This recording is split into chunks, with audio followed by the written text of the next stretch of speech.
In today's video, I'm going to teach you how to delete or archive Loom videos.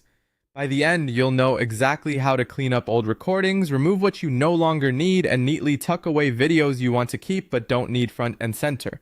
Start by opening Loom and signing into your account.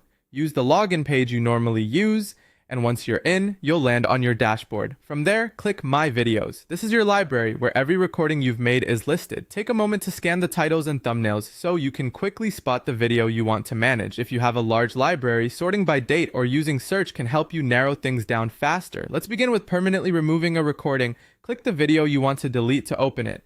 This brings up the video page with all its controls. Look for the three dots, often shown as a small menu icon. Click that to open the options. In the menu, choose Delete Video. Loom will ask you to confirm, so go ahead and confirm the deletion. Once you do, the video will be removed from your account. Before you confirm, it's a good idea to double check you won't need the recording again and that no one relies on its link, because after deletion, the shared link won't lead anywhere.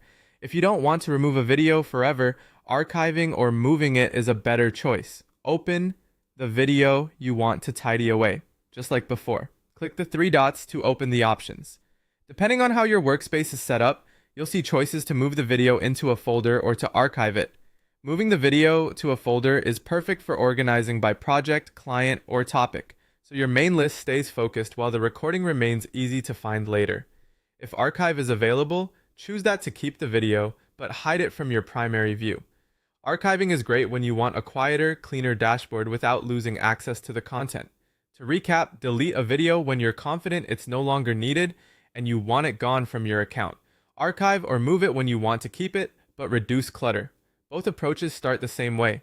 Open the video, click the three dots, and then choose the option that fits your goal. That's it. You now know how to delete or archive Loom videos quickly and confidently. Thanks for watching. And keep your workspace organized so you can focus on the recordings that matter most.